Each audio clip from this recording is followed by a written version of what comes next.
Yes,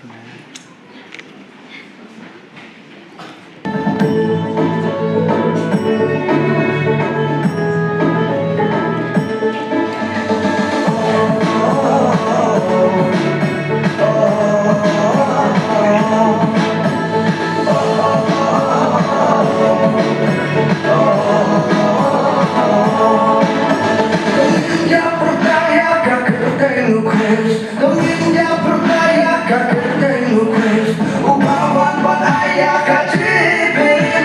Ibangit kautongin risa junong.